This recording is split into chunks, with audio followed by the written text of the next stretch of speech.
Muy buenas noches, amados hermanos que tienen a bien estar con nosotros nuevamente en este jueves para dar continuidad al estudio bíblico en el libro de Apocalipsis. Disculpen el atraso, tuvimos algunos problemas técnicos con ciertos dispositivos que intentamos utilizar, pero estamos acá ya para poder nosotros llevar adelante este estudio.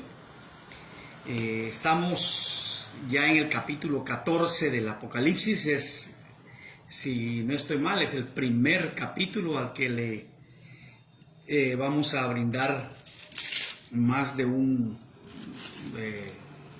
jueves. Van a ser 3 jueves. Hoy vamos a ver los versículos del 6 al 13 y terminaremos el capítulo el siguiente jueves, cuando estaremos viendo del capítulo 14, el versículo 14 hasta el 20, que es el final del mismo. Y bien, estamos acá en el tiempo aquel en que la tierra ya está lista para recibir a Jesucristo, quien vendría a establecer su reinado por 1000 años. Pero antes de eso, habrían varios sucesos, y por cierto, no muy agradables a la vista del hombre, pero nosotros quienes conocemos al Señor sabemos necesarios en la justicia de Dios. Y quiero también decir que la gracia de Dios es una gracia que se extiende a lo largo de las edades, y aún en esos tiempos cuando hay tanta maldad sobre la tierra, tanto rechazo a Dios, aún Dios, veremos en este pasaje, quiere todavía alcanzar a los hombres para el arrepentimiento. Apocalipsis 14:6, el primer versículo dice así: vi volar por en medio del cielo a otro ángel, que tenía el evangelio eterno para predicarlo a los moradores de la tierra, a toda nación, tribu, lengua y pueblo. Varias veces hemos dicho que la palabra ángel literalmente significa un mensajero de Dios, alguien que viene a hacer un anuncio de parte de Dios. Este ángel trae una vez más un importante anuncio de Dios. Pero vamos a ver, antes de leer el anuncio que el ángel en sí da, ¿cómo es que este anuncio va a darse? Bueno, primero que nada, la expresión vi volar por en medio del cielo significa en la parte meridional del cielo, en la parte del centro del cielo. Es como cuando el sol está puesto al mediodía en ese lugar central que representa lo más alto que uno puede apreciar. El significado de esto es que el mensajero trae ese mensaje y lo va a hacer audible y visible a toda la humanidad. Es un mensaje que quiere tener un alcance universal, que todos escuchen ese mensaje de parte de Dios. El mensaje, dice, es el mensaje del evangelio eterno, y aquí encontramos algunas diversidades de opiniones en cuanto al significado de esta expresión, el evangelio eterno. Algunos dicen que es diferente al evangelio de la gracia de Dios, porque en este tiempo ya el periodo de la gracia ha cesado, la iglesia ya ha sido raptada, ya está en la presencia del Señor, raptada o arrebatada, ya está en la presencia del Señor, y ya no es ese evangelio que predicó Jesucristo, que predicaban los apóstoles, que ha predicado la iglesia a lo largo de los años. No es un evangelio eterno, y algunos dicen se refiere a la justicia eterna de Dios. Otros piensan que no es así, que es el mismo evangelio que estamos predicando hoy en día, el evangelio de la oportunidad que va a anunciar de parte de Dios el arrepentimiento, que las personas tengan un cambio en su manera de conducirse. Entonces, independientemente de la interpretación que usted quiera tomar, vemos de que Dios está ahí haciéndose escuchar de nuevo. algunos, los de la primera interpretación dicen para juicio y los de la segunda dicen para salvación. Recordemos que durante la tribulación aún habrán algunos salvos. No sabemos, aquí estamos ya al final de ella, ya pronto a que Cristo establezca su reino milenial, pero algunos dicen no, todavía en este es el último, es la última llamada de Dios para que los hombres se arrepientan. Algunos piensan que cuando la iglesia se vaya ya no va a haber oportunidad. Ya se acabó la etapa de la gracia. Bueno, la gracia de Dios se extiende más allá, porque ya hemos visto que en la tribulación hay 144,000 que van a proclamar el mensaje del Evangelio y hay personas que van a arrepentirse en este mensaje. Ahora, en este punto, que es ya el punto final, después de sí ya no habrá ninguna otra oportunidad. De hecho, durante el milenio, cuando Cristo gobierne, cuando ya vemos que Él va a establecer su reino, Él va a haber paz, a haber tranquilidad, pero aún dentro de ese lapso, habrán quienes que aparentemente habían aceptado la gracia, pero que al final demostrarán que no lo hicieron, sino que serán engañados nuevamente por Satanás. Pero este evangelio eterno es ese evangelio en que Dios envía al ángel. Lo otro es el interés de que todos lo escuchen. Hay un interés de parte de Dios que toda la tierra sea evangelizada. Algunos creen que esto se refiere precisamente a eso. Algunos interpretan que Cristo dice de que antes de que Él regrese, el evangelio debe ser predicado a toda la tierra, y por eso la iglesia debe ocuparse de proclamar el mensaje y tratar de enviar misioneros a diferentes partes del mundo, especialmente a aquellos lugares que aún no han sido alcanzados, para que escuchen el evangelio, para que Cristo regrese. Otros piensan que no, que este es el evangelio eterno, esta es la predicación en la cual todo el mundo va a escucharla. Eso sí es obvio, independientemente que la iglesia tiene que ocuparse de llevar el evangelio a todos lados, como Cristo lo ordenó, como la iglesia primitiva nos lo puso como ejemplo, el apóstol Pablo tratando de llevar el evangelio a donde no había sido conocido. Ese debe ser un esfuerzo que la iglesia tiene que seguir haciendo en esta época. Si habremos de alcanzar a todo el mundo antes de la venida de Cristo, no está condicionado a eso. Pero lo que sí es que cuando Él venga, sí no habrá nadie que no pueda escuchar ese evangelio eterno, porque dice, para predicarlo a los moradores de la tierra, a toda nación, tribu, lengua y pueblo. Ese es el propósito. Ahora recordemos esto. El evangelio, la palabra, literalmente significa buenas noticias, buenas nuevas de salvación, le llaman algunos. Las buenas noticias es necesario predicarla a todos. Es necesario proclamarla a todos. Es necesario que muchos escuchen estas buenas noticias del evangelio de Jesucristo. Mucha gente tiene necesidad de ese evangelio, mucha gente tiene necesidad de la salvación, y la iglesia es responsable de llevar ese mensaje a tantos como nosotros podamos. Entonces, ese evangelio. Ahora, ¿cuál era el mensaje de este evangelio? Diciendo, el verso 7 dice, diciendo a gran voz, o sea, el ángel anunciaba esto: temed a Dios y dadle gloria, porque la hora de su juicio ha llegado, y adorad a aquel que hizo el cielo y la tierra, el mar y las fuentes de las aguas. Este mensaje es un mensaje como el del evangelio actual, ¿no? Es el evangelio que llama a un arrepentimiento.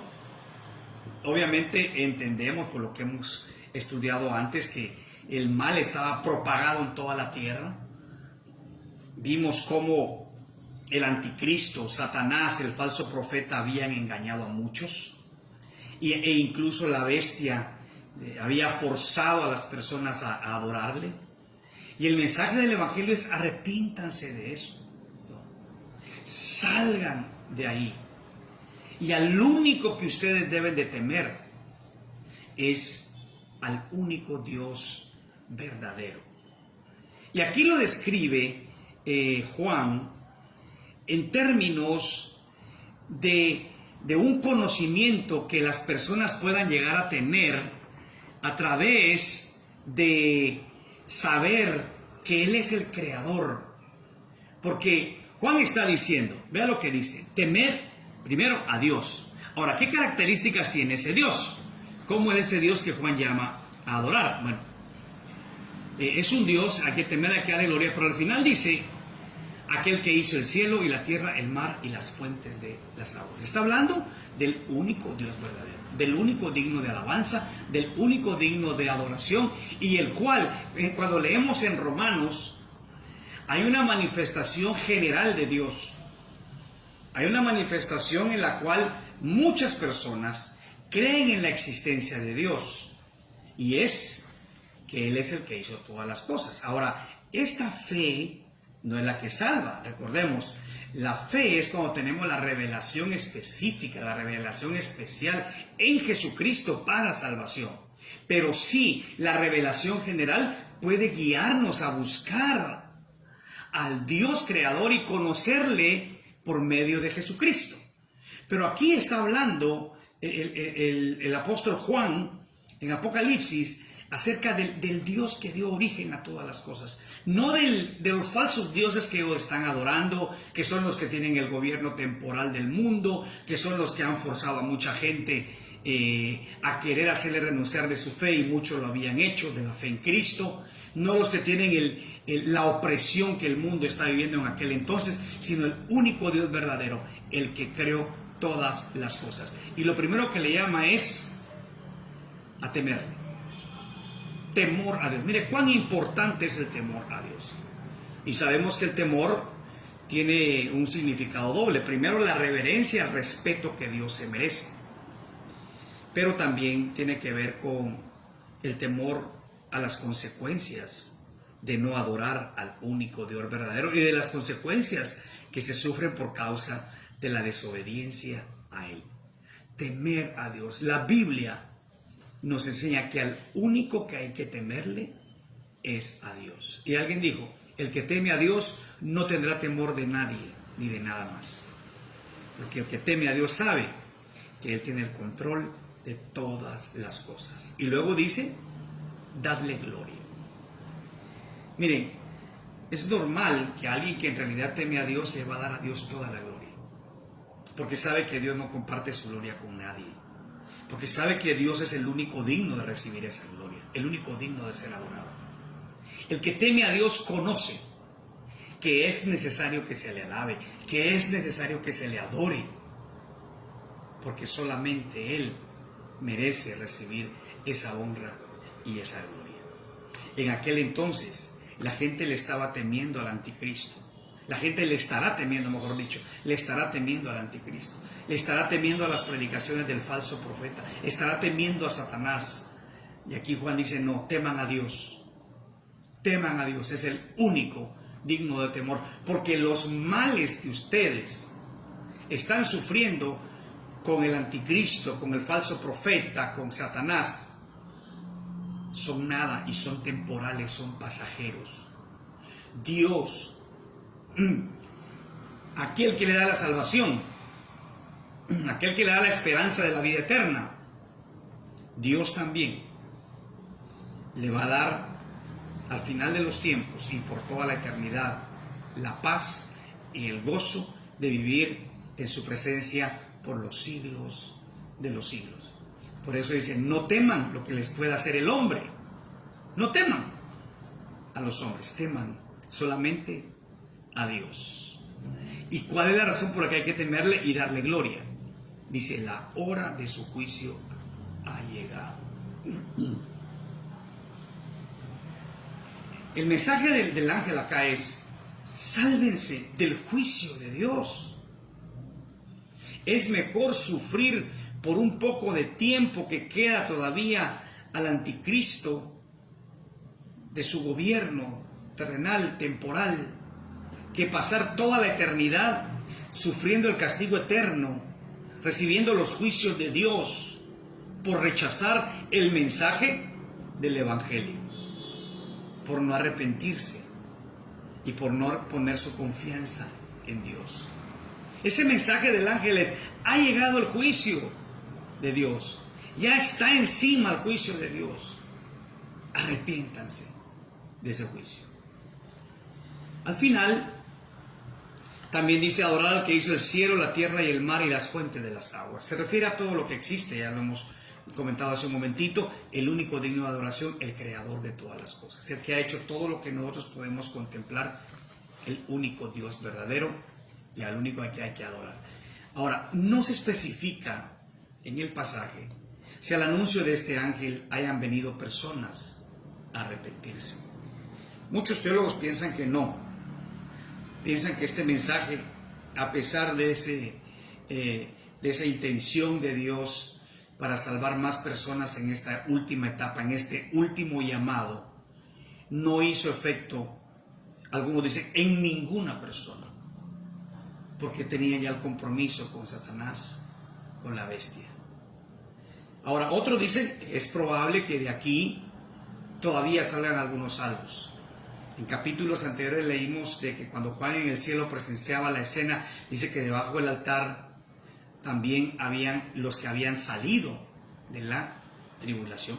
Es probable que todavía en este último llamado algunos se arrepientan, pero después de este llamado ya no habrá otra oportunidad.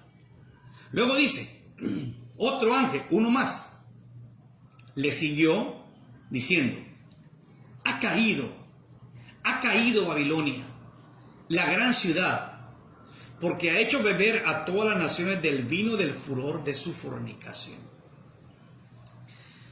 Este otro ángel venía dando un anuncio que algunos interpretan podría darle más motivos a las personas que escucharan el evangelio eterno del ángel anterior a convertirse a Dios.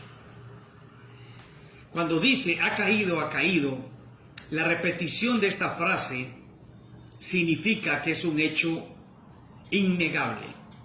Es un hecho innegable. Se ha venido abajo Babilonia. Lo que muchos se preguntan aquí es, ¿quién es Babilonia? ¿A qué se refiere con la palabra Babilonia? Hay dos interpretaciones. Algunos dicen que es la ciudad de Roma. Y al hablar de la ciudad de Roma, obviamente hay teólogos católicos que dicen se refiere a la Roma que persiguió a la iglesia primitiva. Pero hay otros teólogos que dicen no, se refiere a la Roma donde está asentado aún el día de hoy el poder religioso más grande del mundo. No. Y lo que dicen es que se refiere a eso porque es una religión que ha engañado a muchos, ¿no?, a lo largo de los siglos. Obviamente, mucha gente no va a aceptar esta interpretación. Pero hay algo más también al referirse a esta Babilonia. Algunos no creen que sea directamente Roma, sino que creen que se va a reedificar la Babilonia antigua. Que esa Babilonia antigua fue la cuna de la idolatría, la cuna del paganismo, ¿no?, en tiempos anteriores, bueno, de tiempos muy antiguos. Recuerde, ahí fue donde se edificó la torre de Babel, cuando el hombre desafió a Dios queriendo hacer una torre que dice llegar hasta el cielo e igualarse a Dios. En esta última interpretación, Babilonia dice que será no solamente un poder religioso, será un poder político, será un poder económico, será un poder que unirá muchas naciones en contra de Dios. Y esta interpretación, que es la más aceptable para muchos, es muy entendible al día de hoy. Y no es difícil de creer que esto vaya a darse. De hecho, el mundo en la actualidad hay muchas naciones que están convergiendo y que están uniéndose entre sí, respaldando ciertos movimientos que son contrarios a Dios, ¿no? Entonces, como que estamos viendo que no está lejos de que esto sea una posibilidad en el futuro, cuando todas las naciones abiertamente, o un gran número de naciones abiertamente se levanten en contra de Dios. Si nos damos cuenta, hay muchos líderes en el mundo en la actualidad que no creen en Dios, que son enemigos de Dios, que aunque puedan mencionar el nombre de Dios, su vida niega que realmente conozcan a Dios, que no practican el temor de Dios. Y líderes de todo tipo, no estoy hablando solo de gobernantes políticos, estoy hablando de gente de ciencia, estoy hablando de gente de filosofía, de personas que levantan banderas que en apariencia son causas nobles, pero que en su corazón Dios no vive. Por eso ese poder llegará a su clímax en aquel entonces, cuando esa Babilonia que se menciona acá se levante con un poder realmente muy fuerte, muy grande en contra de Dios. Pero al final, cuando Cristo venga a establecer su reino, ese imperio religioso, político, económico va a venirse al suelo, porque contra Dios nadie puede. Pueden haber naciones poderosas, pueden levantarse líderes poderosos, pero Dios es el Todopoderoso. Dios es el que tiene todo poder, toda autoridad en el cielo y en la tierra. Aquí podemos recordar que la Biblia dice que Dios pone y quita reyes. En algunos casos está hablando acerca de lo permisivo que es Dios, esa voluntad permisiva, no que Él los designe directamente, pero están ahí porque Dios les ha permitido. Y Dios tiene el poder para quitarlos también cuando Él quiera. Entonces, vemos aquí que ese poder va a caer. Y da la razón por qué este juicio viene contra la Babilonia. Le llaman la gran ciudad. Imagínense, la gran ciudad. Cómo se había levantado aquel poder que había elevado aquella ciudad por sobre todas. Y dice, porque ha hecho beber a todas las naciones del vino del furor de su fornicación. Aquí está la razón. ¿Por qué un juicio tan grande contra este imperio?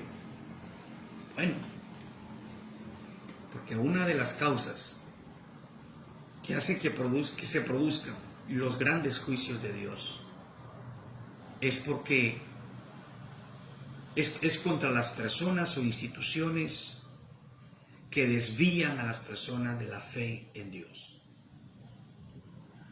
¿Por qué cree usted que ha habido el juicio sobre Satanás?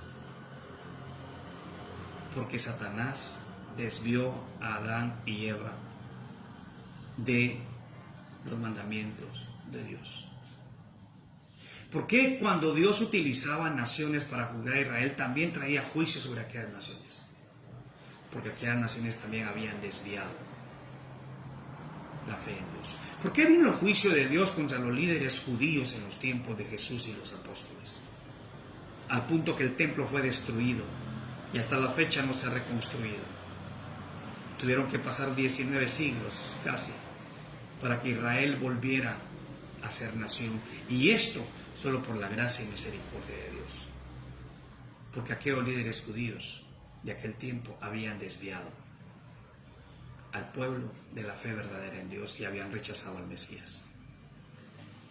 Todo aquel que desvía a las personas de la fe verdadera, de la fe en Cristo, el único que puede darnos a conocer a Dios, el único que puede llevarnos a Dios, cualquiera que desvía a cualquier persona de la fe en Cristo, está bajo el juicio de Dios, sea de manera individual, sea de carácter religioso, sea de manera de institución política o aún benéfica, que desvíe a las personas de la fe y la comunión con Dios, están bajo el juicio terrible de Dios.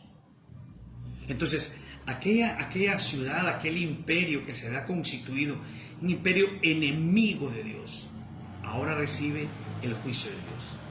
Ahora recibe el castigo por sus males. Mencioné la palabra castigo, que es similar a juicio. Hay otra palabra más, que es similar a ira. Miren, en el devocional del día lunes, mi hermano Ramiro nos compartió en el Salmo 145. Y me llamó la atención algo que él comentó con respecto al verso 20.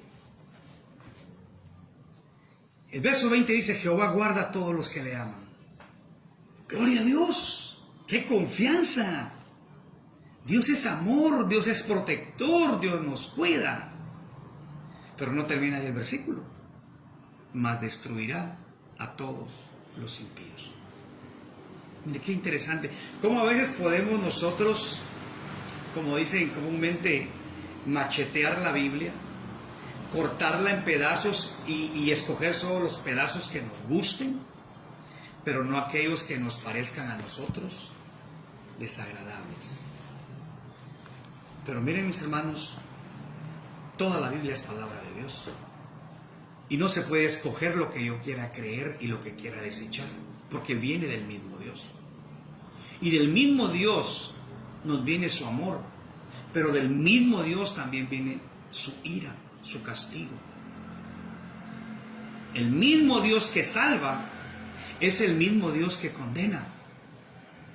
Cuando hablan del temor de Dios, dice: no temáis al que mata el cuerpo, sino aquel que puede destruir el cuerpo y el alma en el infierno. Y ese es Dios, no es Satanás, porque Satanás mismo será puesto en el infierno por Dios. Y a la gente no le gusta pensar en que Dios es un Dios de ira y un Dios de juicio. Incluso algunos dijeron: no, es el Dios del Antiguo Testamento. El Nuevo Testamento dice: es horrenda cosa es caer en manos de un Dios vivo. Y esto es Nuevo Testamento. Y a continuación vamos a leer precisamente eso. Hay un tercer mensaje. Hay un tercer ángel trayendo un mensaje en este pasaje. Y oiga este mensaje. Este no le va a gustar a mucha gente. Pero también es un mensaje de parte de Dios, porque viene a través de un mensajero enviado por Dios. Es un tercer ángel como los otros dos anteriores. Un tercer ángel lo siguió diciendo a gran voz: si alguno adora a la bestia y a su imagen, y recibe la marca en su frente o en su mano, él también beberá del vino de la ira de Dios, que ha sido vaciado puro en el cáliz de su ira, y será atormentado con fuego y azufre delante de los santos ángeles y del Cordero. Y el humo de su tormento sube por los siglos de los siglos, y no tienen reposo de día ni de noche los que adoran a la bestia y a su imagen, ni nadie que reciba la marca de su nombre. ¡Qué terrible! O sea, la ira de Dios viene contra Babilonia, pero contra aquellos que se han apegado a este imperio y que han adorado a la bestia y que han recibido la marca en su frente o en su mano. ¿Por qué es tan severo Dios en este juicio? Pareciera ser severo. Dios es justo. Y una de las más grandes ofensas que una persona puede hacerle es, número uno, rechazar a su Hijo Jesucristo. ¿Qué esperanza podrá tener aquel que pisotea la sangre del Hijo de Dios? Si dice que Dios no perdonó a los ángeles, que se rebelaron junto a Satanás y los destituyó del cielo, ¿cómo Dios va a tolerar que alguien se burle de Él y rechace el mensaje del Evangelio de Jesucristo? Recibirá el castigo que Él mismo se ganó por el rechazo al mensaje de Dios. Y este juicio de Dios es un juicio realmente terrible, cuando habla del vino de la ira de Dios, que ha sido vaciado puro en el cáliz de su ira, y será atormentado con fuego y azufre. Mire qué terrible. Ahora, ¿quiénes son? Y el por qué Dios lo hace. Número uno, adoran a la bestia, no adoran a Dios. Esto es un mensaje que en la actualidad también tenemos que analizarlo y examinar nuestras vidas. ¿Es nuestra adoración exclusiva hacia Dios? ¿O estamos adorando otras cosas? ¿Y qué es adorar otras cosas? Adorar otras cosas es poner la confianza para rendirle culto a algo o a alguien más que no es Dios. Y rendir culto significa rendirle reverencia y verle como un ser divino, como alguien súper especial que está por encima de la generalidad de la humanidad. Cierto que hay personas que no podemos sentir cierto grado de admiración, pero esto quiero decirle de una manera muy clara.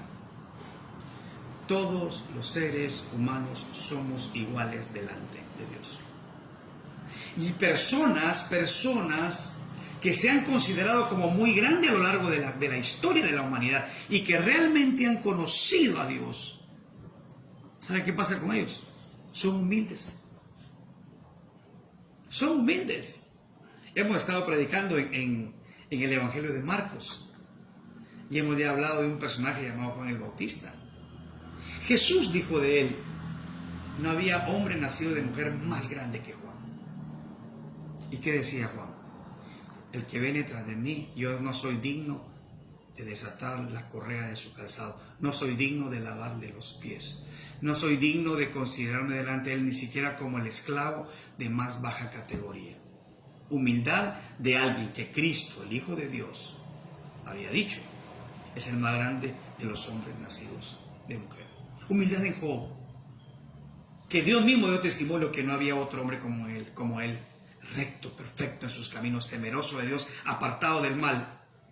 Y dice que Job se humillaba ante Dios. Y él presentaba a Dios ofrendas para el perdón por sus hijos y por él. Y él también humildemente aceptó todo lo que Dios permitió que Satanás le hiciera. Y nunca reclamó a Dios, se reclamó a sí mismo, incluso maldijo el día en que nació. Pero estaba hablando de sí mismo. Y Dios nunca le contestó por qué había hecho las cosas que hizo. Pero Job siguió fiel a Dios. Humildad en el apóstol Pablo. Soy el más pequeño de los apóstoles, ni merezco ser llamado apóstol. Perseguí a la iglesia del Señor. Soy un abortivo, un agregado, alguien que, a mi juicio, decía él, no debe haber sido considerado ni para la salvación ni para ser apóstol. Pero fue la pura gracia de Dios. Eso es humildad. Ahora, el que no es humilde se exalta a sí mismo o empieza a adorar otras cosas para sentirse mejor, rechazando la adoración al único Dios verdadero. Nadie puede adorar a Dios si no se humilla ante Él. Y la humillación de Él lo lleva a hacer de esa adoración exclusiva hacia Dios y rechazar adorar o ver cualquier otra cosa como superior, porque el único que es el Altísimo es Dios, el Todopoderoso. Ahora, estos adoraban a la bestia, adoraban a la imagen de la bestia. Mire, el segundo mandamiento habla, no hay que hacerse imágenes. Eso es clarísimo en la Biblia. Es clarísimo. Y la bestia se hizo una imagen, ya vimos eso anteriormente. Y la imagen fue como una imagen animada que hasta hablaba y todas las cosas. Y la gente empezó a temer de esa imagen y por eso la adoraba. ¿Cuánta gente quiere hacerse imágenes y aún dicen que con eso están agradando a Dios? No es cierto. Es necesario leer la palabra de Dios para saber si es bueno o no las cosas que hacemos. Es necesario.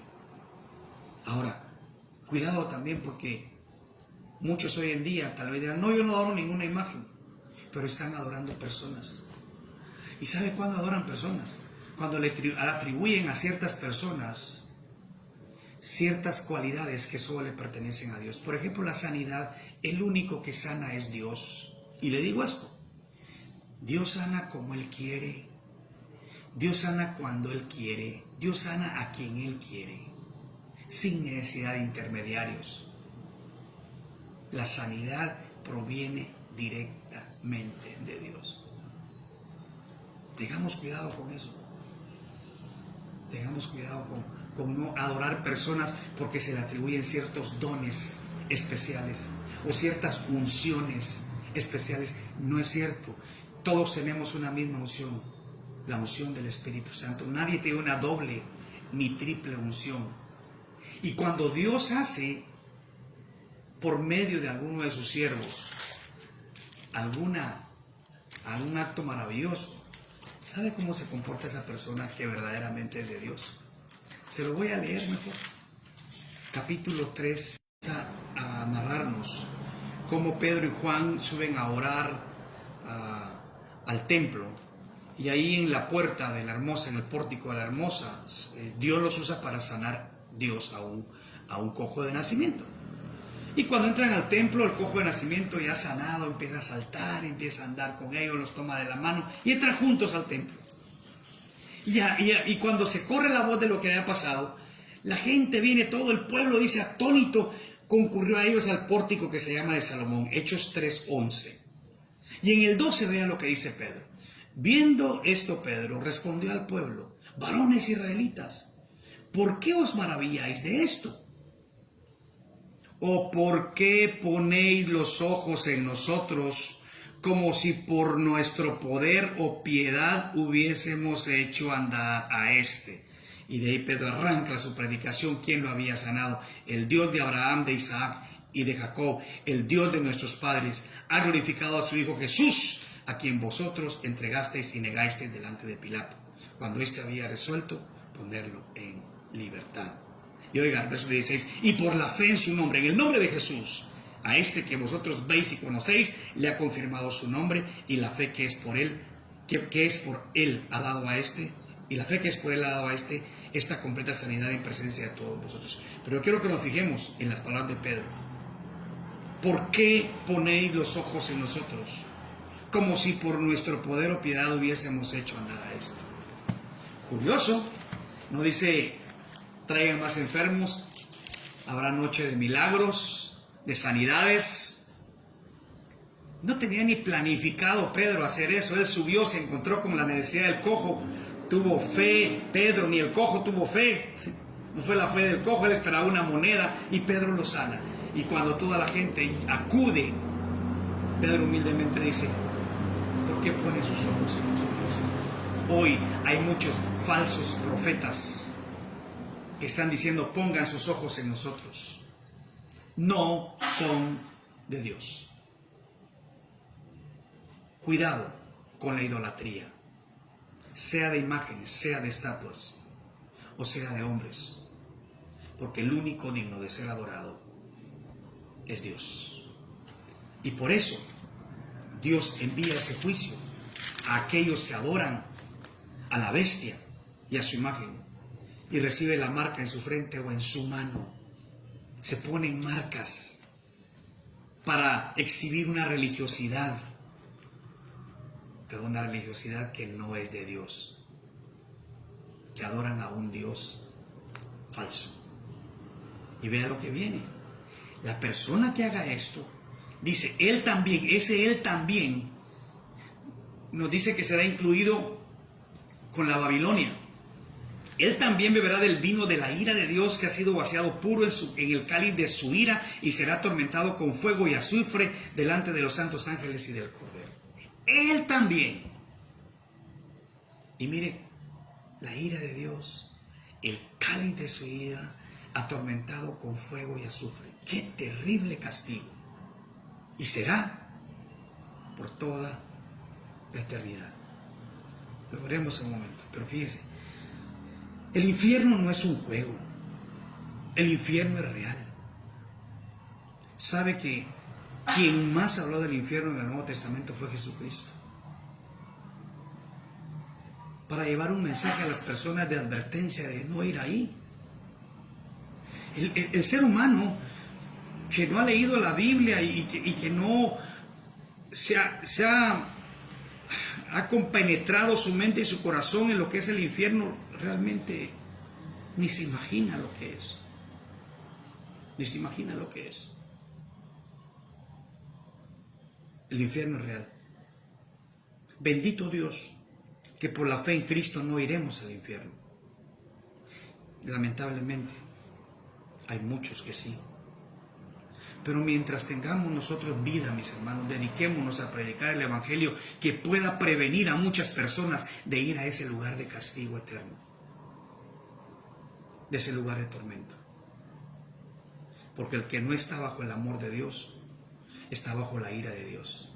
Y bajo el amor de Dios solamente se está por la fe en Jesucristo, porque Jesucristo, por eso Él muere en la cruz recibiendo la ira de Dios, para que por la fe en Él nosotros recibamos el perdón de nuestros pecados y seamos salvos de la condenación. Porque Cristo ya pagó, pero ya pagó solamente por aquellos que confiamos en Él, para salvarnos de la ira venidera. Y dice que ese tormento será delante de los ángeles y del Cordero, no delante de los creyentes, mire qué interesante, delante de los ángeles y del Cordero, de Jesucristo y de sus ángeles. Ese será el sufrimiento. Y dice el verso 11, y el humo de su tormento sube por los siglos de los siglos, y no tiene reposo de día ni de noche los que adoran a la bestia y a su imagen, ni nadie que reciba la marca de su nombre. Lo que mencionábamos, esto es por los siglos de los siglos, sin reposo ni de día ni de noche. ¿Por qué? Porque han preferido adorar a la bestia y a su imagen. Y sabe, estarán donde la bestia estará. Porque prefirieron adorar a la bestia, irán a donde la bestia irá, al castigo eterno.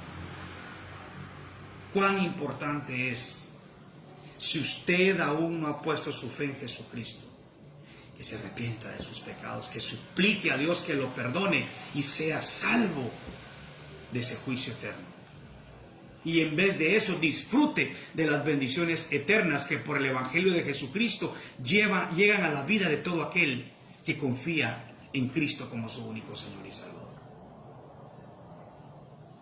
Dios es un Dios que ama, es cierto, por amor dio a su Hijo, pero quien rechaza el amor de Dios está bajo la ira de Dios. Por eso es que ya han sido condenados, dice la Biblia. Necesitan salvación, porque la condena ya la tienen por causa de sus pecados. Necesitan arrepentirse y no ir a ese lugar terrible. Los últimos dos versículos, 12 y 13, dice: aquí está la paciencia de los santos, los que guardan los mandamientos de Dios y la fe de Jesús. Recordemos de vuelta los tiempos difíciles. Los tiempos difíciles.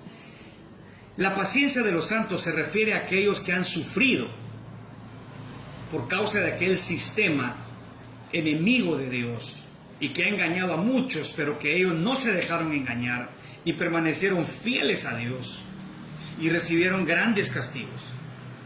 Estamos aquí hablando a tiempo futuro de todos aquellos que, recibiendo el perdón de Dios de sus pecados, después de que la iglesia haya sido arrebatada, se quedaron en la tierra, pero luego creyeron al mensaje de los 144,000 y probablemente al mensaje de este ángel algunos, pero tendrían su sufrimiento.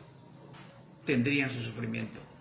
Y a eso se refiere la paciencia, porque la palabra paciencia va a significar espera bajo presión. ¿Qué quiere decir? Que están sufriendo, pero se mantienen firmes, que soportan el sufrimiento y se mantienen fieles a Dios. Están ahí, están pasando cosas terribles por los poderes que están sobre la tierra, pero no renuncian a su fe. Y mire, y de esto ha habido pruebas en el pasado y aún en el presente. A lo largo de la historia vemos cuántos creyentes fueron perseguidos, fueron ejecutados, fueron atormentados.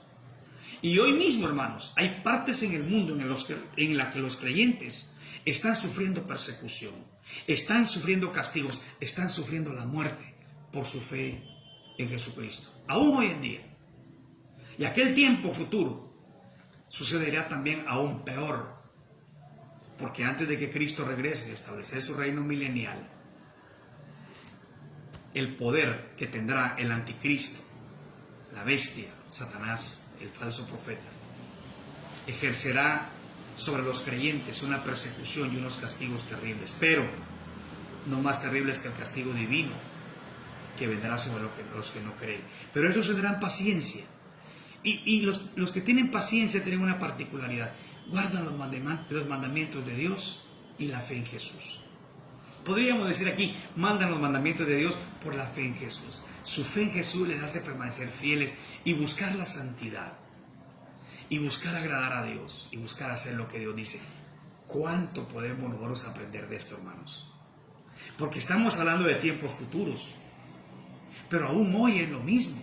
Si usted verdaderamente tiene la fe en Jesús, usted va a querer ser obediente a los mandamientos de Dios.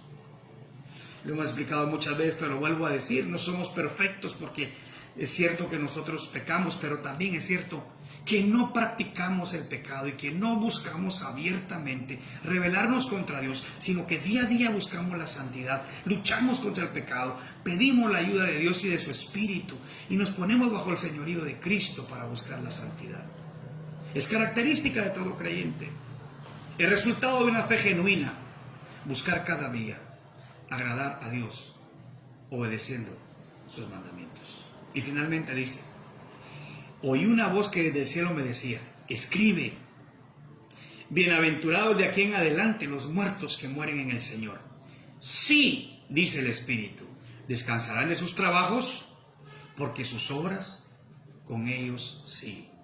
Bueno, este es un versículo que la mayor parte de los estudiosos, los eruditos, interpretan que se refiere al momento que está hablando el escritor. Los que de aquí en adelante. No están hablando que aquí en adelante crean, sino que ya han creído, pero van a morir de aquí en adelante, en aquella época, ¿no? Bienaventurados. ¿Pero quiénes esos bienaventurados? Los que mueren en el Señor. Bueno, y aquí, aunque sea aplicable al futuro, pues también es aplicable al día de hoy. Es una dicha morir en Cristo. Es una tristeza enorme morir sin Cristo. Es una dicha morir sabiendo que solamente estaremos siendo trasladados a una comunión más plena con Dios. Cierto que causa tristeza cuando un ser querido se marcha de esta tierra, porque le extrañaremos de manera física. Pero también hay gozo saber que la separación es solo temporal, porque estaremos para siempre con Dios. Y ese día que nuestros días terminen sobre la tierra, entraremos a la presencia plena del Señor. Morimos en el Señor, ¿no? Pero somos bienaventurados. Somos sumamente dichosos de ir con el Señor. Y esto lo dice el Espíritu. Sí dice el Espíritu, y el Espíritu es Dios. El Espíritu no miente. Y hace una última declaración el Espíritu de Dios: descansarán de sus trabajos, porque sus obras con ellos siguen. Parece un poco contradictorio estas líneas, pero no son así. ¿Qué significa descansar? Bueno, van a descansar de sus fatigas, de todas las fatigas por las que atravesamos en esta tierra. Y en aquel entonces futuro se refiere a aquellos que habrán sufrido por la fe en Cristo, aquellos que habrán tenido incluso que haber ofrendado su vida antes que negar su fe. Van a descansar de esa persecución, van a descansar de esa aflicción de parte del gobierno temporal que existirá. Pero dice, porque sus obras siguen, con ellos siguen. Ahora, ¿a qué se refiere? Descansan de todo que ya pasaron, pero jamás se le olvidará a Dios lo que ellos hicieron en la tierra, y que a través de esos hechos manifestaron que su fe en Él era genuina, que su fe en Él era verdadera. Y es algo que también podemos analizar el día de hoy. Qué lindo es recordar cuando una persona en Cristo muere y nosotros recordamos todo lo bueno que por medio de ellos Dios hizo. Todas aquellas buenas obras, buenas acciones, que no fue lo que los salvó, porque nos salva solo la fe en Cristo, pero que sí pusieron de manifiesto que tenían esa fe en sus corazones. Son cosas que no se borran de la mente de nosotros y menos se van a borrar de los registros de Dios. Sus obras con ellos siguen. Serán conocidos por todas esas obras. Y más que lo conozcan los hombres, lo conocerá Dios. Y también, cuando pensemos en personas así, démosle la gloria a Dios, porque todo lo que hicieron, lo hicieron porque Dios les dio la capacidad de hacerlo. Cuando usted, cuando yo, cuando todos los que hemos confiado en Cristo, lleguemos a morir y tengamos que ir a la presencia de Dios, un buen consejo que yo daría, y se lo digo de parte mía en este momento, es decir, cuando usted me recuerde y recuerde alguna cosa que haya visto en mí y que haya sido para bendición suya, dele la gloria a Dios, porque ha sido Dios quien nos la ha dado y no es de nosotros mismos, porque Él es el único que pudo hacer de nuestras vidas algo útil y algo que también llevó bendición a otros, pero la gloria es para el Señor, porque nosotros no cambiamos, nosotros somos cambiados por la gracia y el poder de Dios.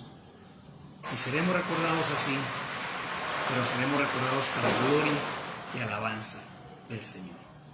Así es que, mi hermano, yo le animo ante todo, estudiando este pasaje, a que sigamos proclamando el Evangelio a nuestros familiares, a nuestros amigos.